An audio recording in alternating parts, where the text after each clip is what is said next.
이번 시간에는 제소기간 도과에 의한 가압류 결정 취소 신청서를 준비해 봤습니다. 지금 보이는 바와 같이 신청인 채무자 그리고 피신청인 채권자, 즉 채무자가 신청인이 돼서 채권자를 상대로 해서 가압류 결정 취소 신청을 하는 거죠. 신청 취지를 준비했고요. 신청 이유, 그 다음에 첨부 서류, 그 다음에 별지까지 신청 서식은 작성이 되었습니다.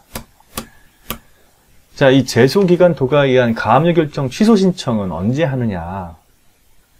우선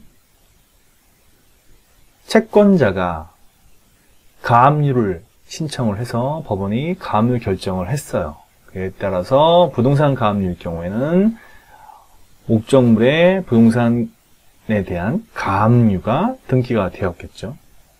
자, 등기되었음에도 불구하고, 즉 가압류가 되었음에도 불구하고 채권자가 본안 소송을 제기하지 않고 있어서 채무자 입장에서는 이거는 다툼의 여지가 있는 상황이었다면 본안 소송 제기해라 라고 법원에 제소명령이라는 것을 신청을 하는 것이죠. 그러면 법원에서 약 일정한 기간, 대략 약 2주 정도, 2주 이상을 보통 하게끔 되어 있는데 보통 2주를 합니다. 자, 2주 안에 소송을 제기하는 서류를 제출하라. 소송을 제기한 후에 그에 대한 증거 증명 서류를 제출하라라는 명령을 하죠. 제소에 대한 명령을 하는데 그 기간이 지났음에도 불구하고 소송을 제기하지 아니한 경우에 하는 것이 제소기간 도과에 의한 가압류 결정 취소 신청입니다. 자, 다시 한번 말씀드리지만 이 신청은 채무자가 하는 거죠. 채무자가 성춘향이고 그 다음에 채권자는 황진입니다.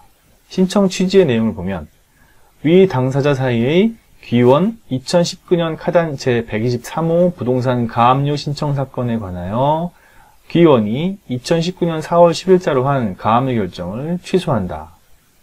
이와 관련한 소송의 비용은 피신청인이 부담한다. 라는 재판을 구합니다. 라는 것이죠. 어떤 내용으로 이 신청을 했는지 한번 살펴보도록 하겠습니다. 자, 신청 이유를 보면 피신청인의 신청인에 대한 기원 2019 카단 123 부동산 가압류 사건에 관하여 피신청인은 신청인의 별지 목록 기재의 부동산에 대하여 가압류 집행을 하였습니다.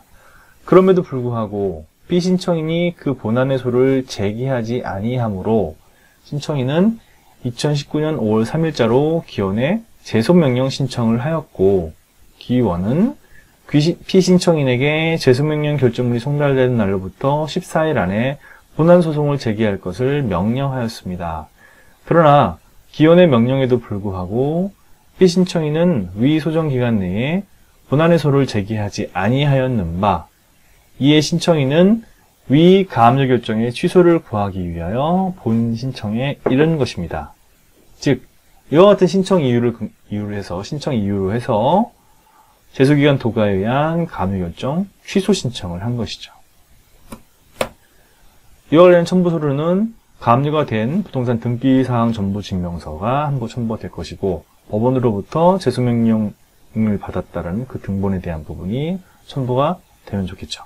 자, 이와 같은 내용으로 첨부를 하고 그 다음에 제출한 날짜, 그 다음에 신청인의 성명, 그 다음에 관할 법원까지 기재합니다.